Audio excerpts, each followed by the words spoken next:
নমস্কাৰ বন্ধু welcome to my YouTube channel Assam career job. আজি পুনৰ আকৌ অসম চৰকাৰৰ আণ্ডাৰত এটা বিভাগৰ ফালৰ পৰা বহুখিনি পদ মুকলি কৰিলে গ্ৰেড 3 আৰু গ্ৰেড 4 পদ হয় আৰু এইখিনিৰ কাৰণে আপোনালোকে কোনো এপ্লাই কৰাৰ প্ৰয়োজন নাই, কোনো এক্সাম দিয়াৰ প্ৰয়োজন নাই।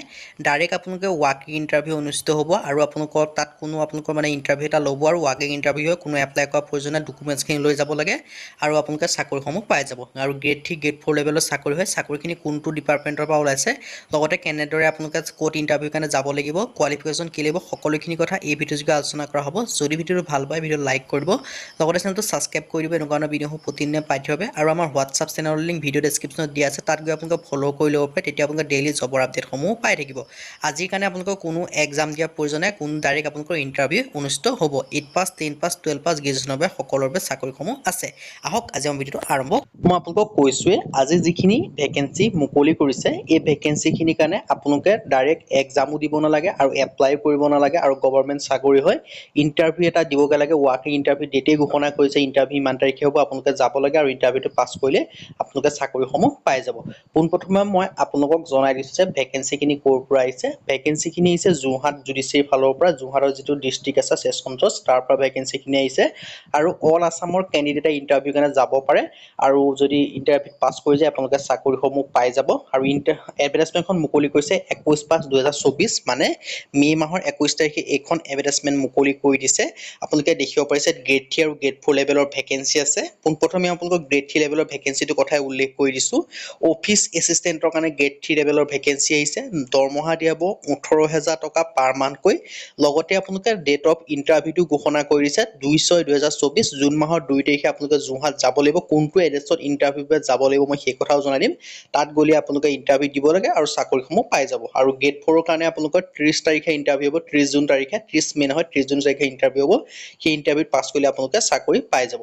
আৰু তেওঁলোকৰ অফিচিয়েল ৱেবছাইটো দিয়া আছে যিটো যোৰহাট জুডিচিয়াৰী ফালৰ পৰা, joৰহাট.dcode.gov.in। আপোনালোকৰ আছাম গভৰ্ণমেণ্টৰ আণ্ডাৰত চাকৰি এটা বৃহৎ সুযোগ হয়, অপৰচুনিটি হয়, এইটো আপোনালোকে মিছ কৰিব নালাগে। নেম অফ দ্য পোষ্ট আপোনালোকে দেখিব পাইছে অফিচ এছিষ্টেণ্ট কণ্টেক্সচুৱেলৰ কাৰণে হয় আৰু ইয়াৰ আপোনালোকে দেখিব পাইছে দৰমহা দিয়াব 18,000 টকা পাৰ মান্থকৈ। আৰু এডুকেশ্যন কোৱালিফিকেশ্যন যদি আপোনালোকে গ্ৰেজুৱেশ্যন কৰিছে গ্ৰেড 3 কাৰণে BA BSc BCom তেতিয়া আপোনালোকে যাব পাৰিব। ইণ্টাৰভিউ পাছ কৰিলে আপোনালোকে চাকৰি পাব। এপ্লাই কৰাৰ প্ৰয়োজন নাই, এক্সাম দিয়াৰ প্ৰয়োজন নাই, কোনো কথা নাই। মুড অফ ৰিক্ৰুইটমেণ্ট ৱাকিং ইণ্টাৰভিউ মই আপোনালোকক কৈছোৱেই।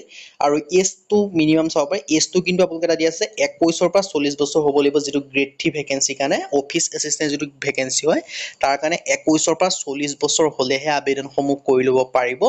লগতে কিন্তু আপোনালোকে এজ ৰিলেক্সেশ্যনসমূহো পাব।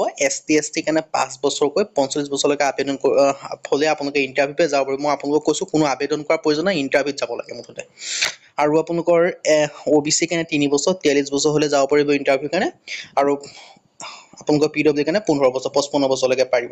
আৰু গ্ৰেড 4ৰ ক্ষেত্ৰত 12,000কৈ টকা দৰমহা দিয়া হ'ব বুলি কৈছে। লগতে আপোনালোকৰ গ্ৰেড পে থাকিব। এডুকেশ্যন কোৱালিফিকেশ্যন 8 পাছৰ পৰা আবেদন কৰিব, মিনিমাম 8 পাছ, কিন্তু মেক্সিমাম আপোনালোকে গ্ৰেজুৱেশ্যন কৰিব নোৱাৰে।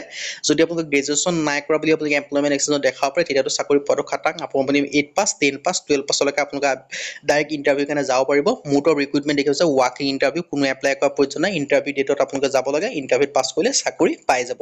আৰু ইয়াতো আপোনালোকৰ মিনিমাম 21 বছৰ দিয়া আছে আৰু মেক্সিমাম 40 বছৰৰ ভিতৰত হ'লে আপোনালোকে ইণ্টাৰভিউৰ কাৰণে যাব পাৰিব। লগতে এজ ৰিলেক্সেশ্যনটো কৈছোৱে, SC ST কাৰণে 5 বছৰকৈ 45 বছৰ, OBC কাৰণে 3 বছৰ 43 বছৰ আৰু PWD কাৰণে 15 বছৰ 55 বছৰলৈকে ইণ্টাৰভিউৰ কাৰণে যাব পাৰিব।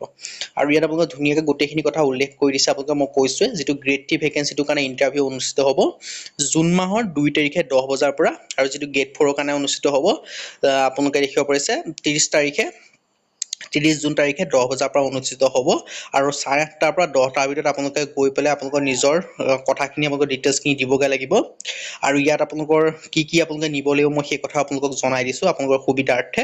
আপোনালোকে এখন আছাম গেজেটেড পাৰ্টনাইট ফৰ্ম বা আছাম ষ্টেণ্ডাৰ্ড ফৰ্ম বুলি কৈ এখন গুগল বা ক্ৰমতো পাব, নাইবা আপোনালোকে কম্পিউটাৰ দোকানতো পাব।